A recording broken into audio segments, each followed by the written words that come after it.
10. La igualdad.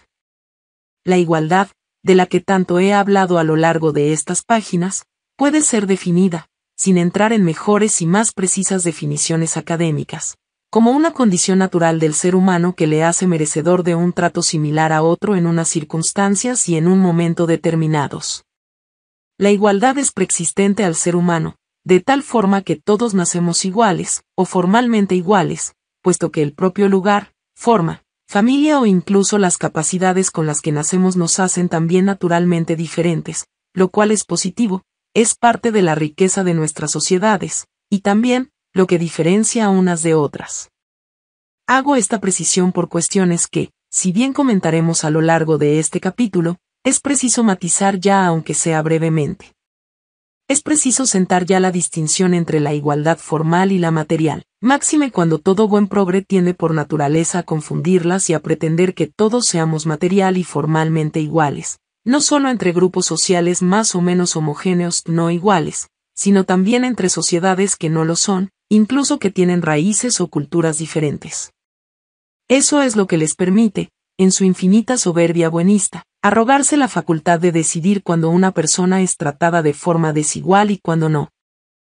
De ahí que a los ojos de un progre cualquier mujer que no tenga a su alcance lo mismo que un hombre esté discriminada, salvo que hablemos de mujeres que por imposición religiosa o social, y siempre que esa sociedad sea de algún país de Oriente Próximo, son obligadas a determinados comportamientos, en cuyo caso es algo perfectamente respetable porque existen unas naturales diferencias. O eso suponemos porque no abundan las manifestaciones de progreso en estos supuestos.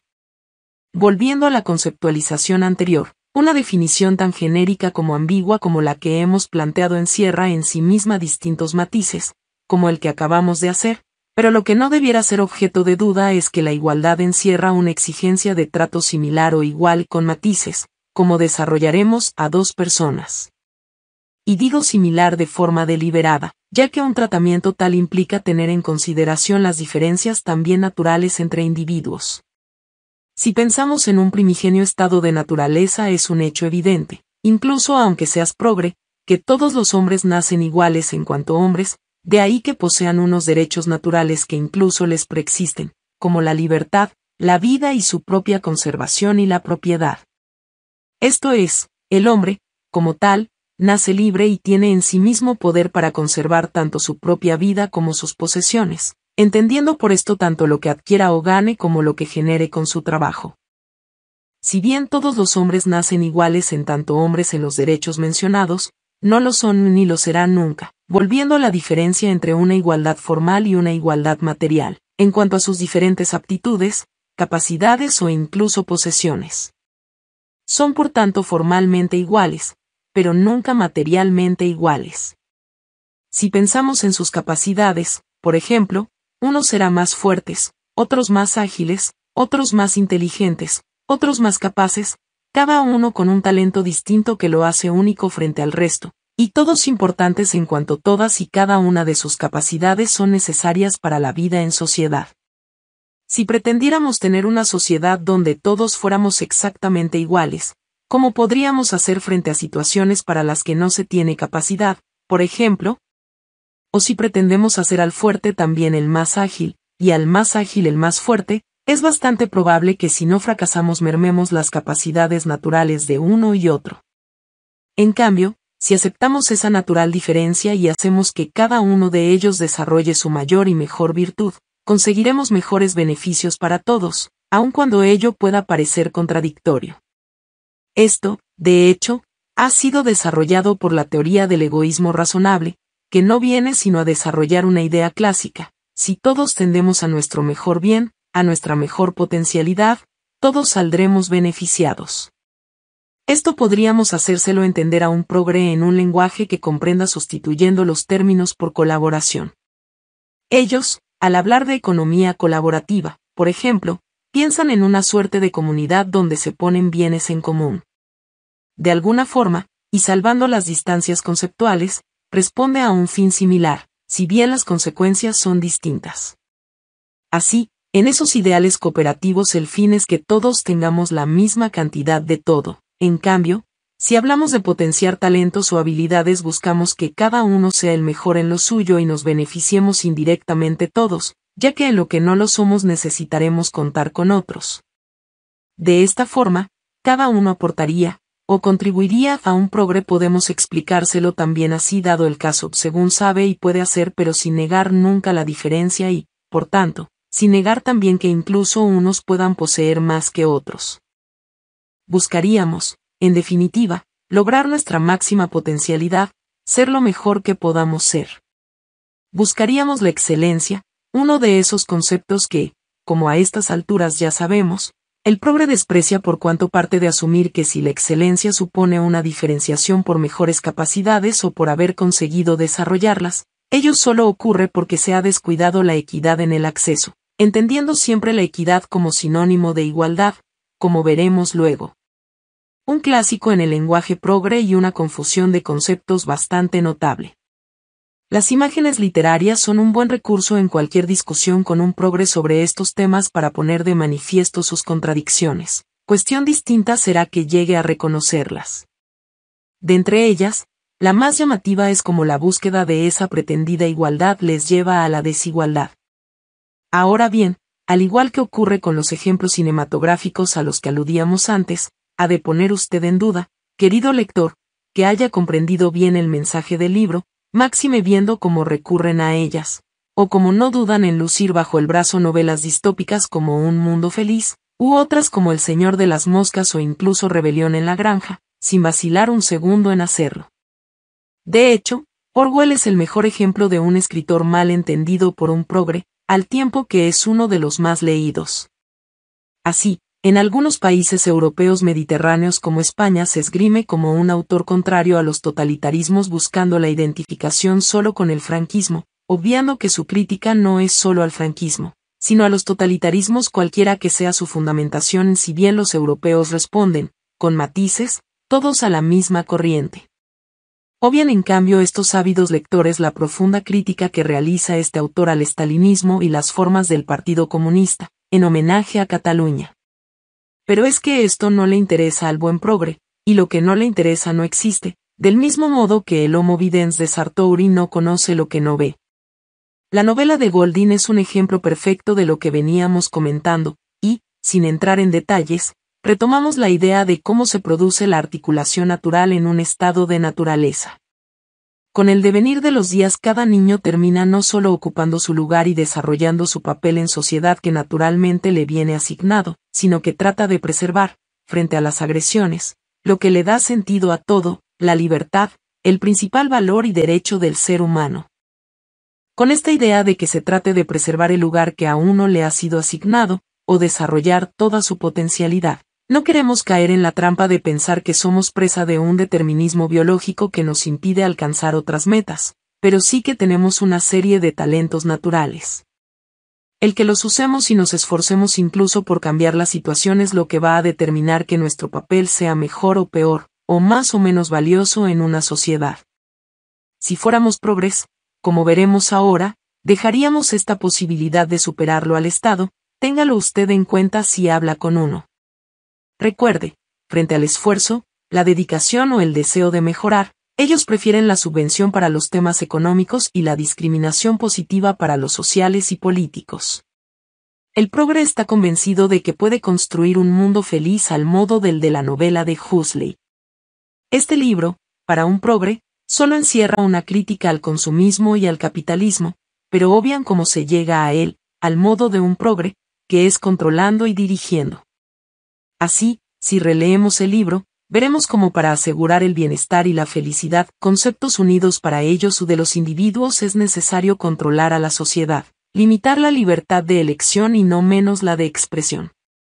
¿Y quién puede decidir en lugar del individuo? ¿Nos resulta familiar?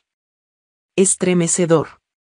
Volvemos a un tema que ya hemos mencionado, la libertad y como la igualdad mal entendida de los progres, sobre todo en su versión radicalizada populista, llega completamente a cercenarla hasta el punto de considerar, como rezaba el único mandamiento que los cerdos de la granja de Orwell mantienen una vez se han hecho con todo el poder, que todos los animales son iguales, pero unos son más iguales que otros. Ambas novelas, desde la distopía o la sátira, representan el gran riesgo que tiene la limitación de la libertad individual.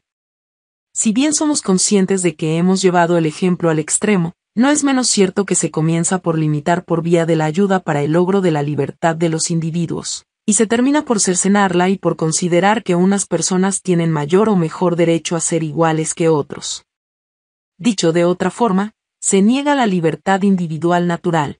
Se minusvaloran incluso los talentos que hacen que todos seamos diferentes y unos mejores que otros en pro de un igualitarismo que perversamente conduce a una falta de igualdad peor que la que trataba de superar. Y digo peor porque en este caso está, además, apoyada por la fuerza de la ley y la capacidad coercitiva de los estados.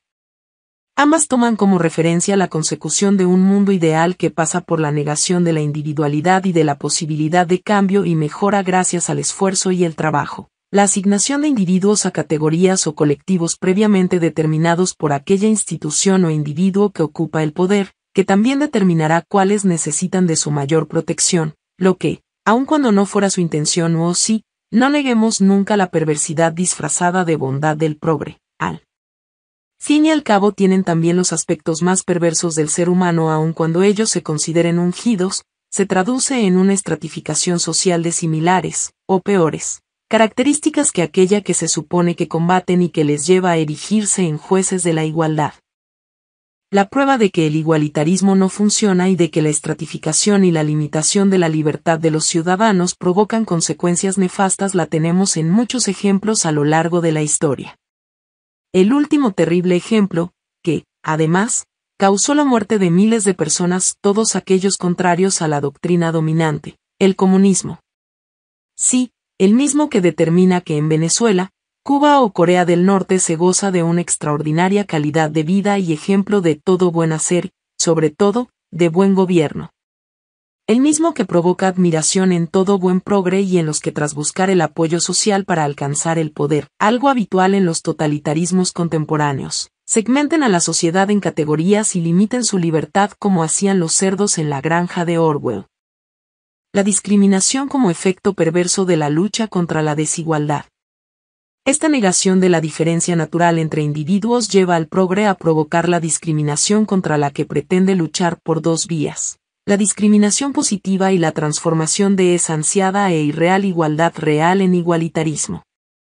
Ambas son igual de dañinas para la igualdad, algo que el progre no termina, o no quiere, comprender, pero sobre todo para la libertad, si bien sabemos que esto último es lo último que les preocupa. Pensemos en la siguiente situación. Dos personas tienen la misma oportunidad de conseguir algo. Ambas tienen las mismas capacidades y gozan del mismo material para llegar. Sin embargo, una de ellas decide no usar nada de eso y no esforzarse por conseguirlo, y en cambio la otra explota esos bienes al máximo y trabaja cada día para ello. ¿Quién sería más lógico que alcanzara dicha meta? ¿Y más justo? ¿Sería justo que a quien no se ha esforzado se le facilitara el camino? En principio todos contestaríamos que no. Ahora bien, ¿y si uno fuese un hombre y otro una mujer? En ese caso, si es el hombre el que lo consigue, ¿sería justo? La lógica sigue diciendo que sí. ¿Por qué entonces cada vez que una mujer es rechazada para un empleo, o no alcanza un cargo de responsabilidad, consideramos en primer lugar que el motivo es porque es mujer? ¿No podemos pensar también que es porque no quería llegar? Si cambiamos el ejemplo y pensamos en deportistas, parece más clara la respuesta.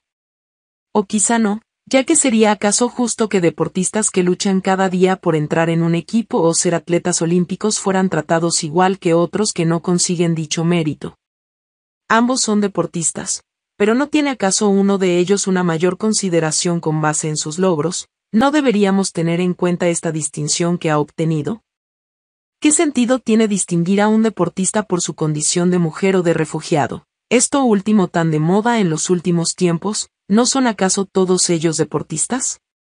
No tiene ningún sentido establecer estas diferencias o considerar que unos por ser refugiados de guerra, otros por ser mujer, u otros por venir de países desfavorecidos tienen que tener un trato desigual, o establecerse competiciones especiales. Al fin y al cabo, todos son deportistas. Evidentemente esto no supone la misma consideración en el caso de un deportista con alguna discapacidad física o motora, por razones evidentes. El problema del progre, al menos si no ha perdido la cabeza, es que a muchas de estas preguntas contestaría con el dictado de la lógica, salvo que establezcamos diferencias en cuanto a la consecución de méritos por razones de sexo que no género, orientación sexual o religión, por ejemplo, en cuyo caso dejan de ver personas y ven a hombres frente a mujeres, a homosexuales frente a heterosexuales, o a católicos frente al resto. Porque en casi todas las cuestiones que consideremos el progre es incapaz de ver personas. Ve categorías, calificativos a los que añade un valor, siendo unos más valiosos que otros según las circunstancias, como ya sabemos. Todo para un progre es relativo y depende de lo que le interese defender en ese momento, y por tanto dignas de mayor protección sobre el amplísimo y en ocasiones ambiguo paraguas de la discriminación positiva.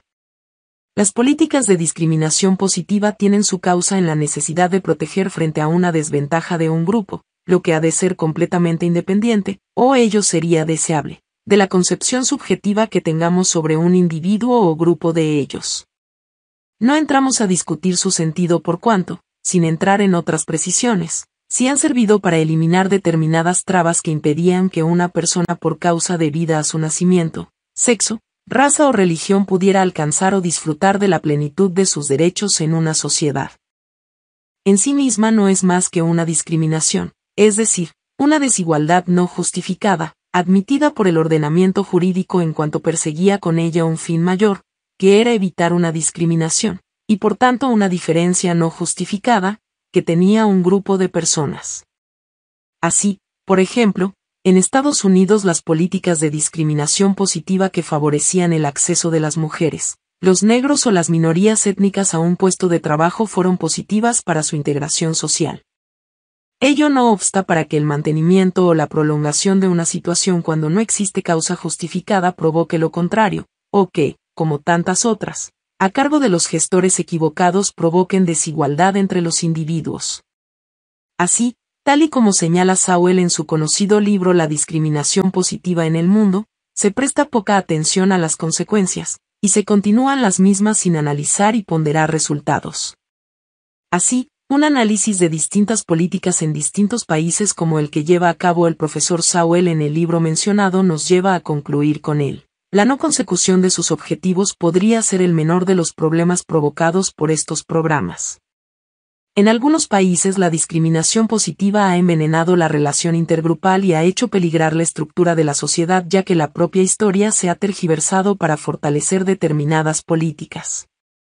Como ya vimos anteriormente, cuando de un progre se trata, tiene que ser siempre el primes inter pares en cualquier política que le suponga un rédito, que es como medimos el interés del progre en las cosas.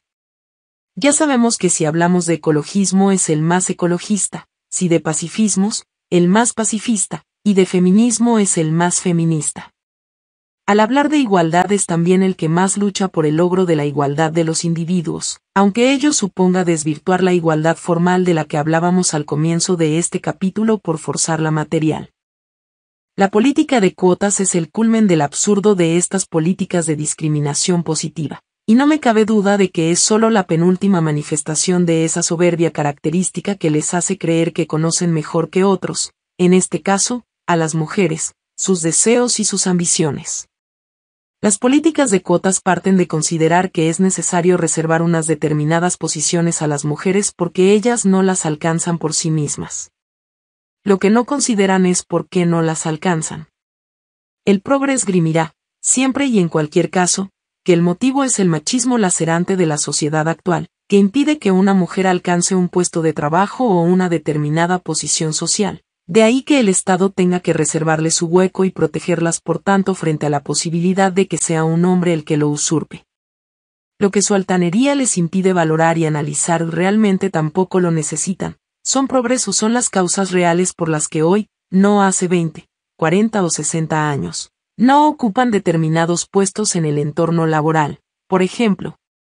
Ni siquiera se plantean que sea la voluntad de las mujeres y no de las feministas militantes y de no desempeñar determinados puestos laborales porque sus prioridades están lejos de coincidir con lo que ello requiere. Pero lo más absurdo y perverso de esta política de cuotas, sobre todo en materia laboral, es que hemos dejado de valorar a las personas por lo que son, o por lo que pueden aportar a la sociedad, a una empresa o a una institución, y hemos empezado a valorarlas por su sexo, de tal forma que hoy en día tiene que existir un determinado número de mujeres en los consejos de administración, por ejemplo, y de no hacerlo no podrá contratarse para ese puesto vacante a un hombre, aun cuando fuera mucho más valioso y pudiera desempeñar un mejor trabajo que la mujer. ¿No es acaso esta situación más discriminatoria incluso para la mujer que aquella que trataban de evitar? ¿No resulta acaso injusto que hoy en día se tenga que ver a una mujer que ocupa un determinado puesto de trabajo más como fruto de una cuota que como una persona que tiene esa posición por su propia valía? Equidad no es igualdad. Una última cuestión a la que muy brevemente queremos hacer mención es a la confusión que tiene todo progre entre la equidad y la igualdad, términos que usan indistintamente, y no lo son. Pensemos en la siguiente situación en la que dos personas van a escalar una montaña. Una política equitativa les daría a ambas personas una cuerda de igual material, grosor y longitud para que pudieran acometer dicha escalada. No tendría en cuenta circunstancias particulares, simplemente daría un trato equitativo a ambas. En cambio, si en esa situación al escalador menos hábil se le dice que en lugar de escalar los dos la misma montaña él va a escalar una de menor complejidad, además, contará con asistencia. La política es obvio que deja de ser equitativa, pero un progre la considerará, en su ensoñación igualitaria, como una política positiva que, vía su intervención, ha favorecido que ambos suban la montaña, aunque ello haya supuesto una minusvaloración de una de dichas personas a la que no se dio ni siquiera la oportunidad de intentar escalar la montaña. Esta confusión de conceptos se ve bien en el ámbito educativo. Cuando un progre habla de desigualdad, en la mayor parte de las ocasiones se está refiriendo a la equidad, pero no porque no exista sino porque emplea indistintamente los términos. Así, una política de becas o ayudas sería una política para favorecer la igualdad, cuando en realidad son políticas equitativas que se adoptan para favorecer la igualdad de oportunidades, lo que no implica la igualación de los individuos. El absurdo igualitario en materia educativa ha llegado a límites tan absurdos, y valga la redundancia, que se ha considerado contrario a la misma exigir una mínima calificación para acceder a una beca, obviando que precisamente hacerlo es una garantía para asegurar que una persona sin recursos y con aptitudes no se quede fuera del ámbito educativo por carecer de medios. En el mismo sentido, se han llegado a considerar lesivas las políticas de libre elección de centros, sanitarios, educativos, etc. Pero en cambio su razonamiento lógico no considera lesivo que individuos de un mismo país reciban o no prestaciones distintas según la parte del territorio en la que residan. O que puedan estudiar en una o dos lenguas distintas. O incluso el tan manido tema del salario vital que tanto les gusta y que implicaría recibirlo con independencia del nivel de renta, al igual que se hacía en los países que daban cheques para el alquiler o por el nacimiento de hijos, que no discriminaban por nivel de renta y se consideraba una política que favorecía a los desfavorecidos, cuando precisamente ellos eran los que menos ganaban con este tipo de políticas.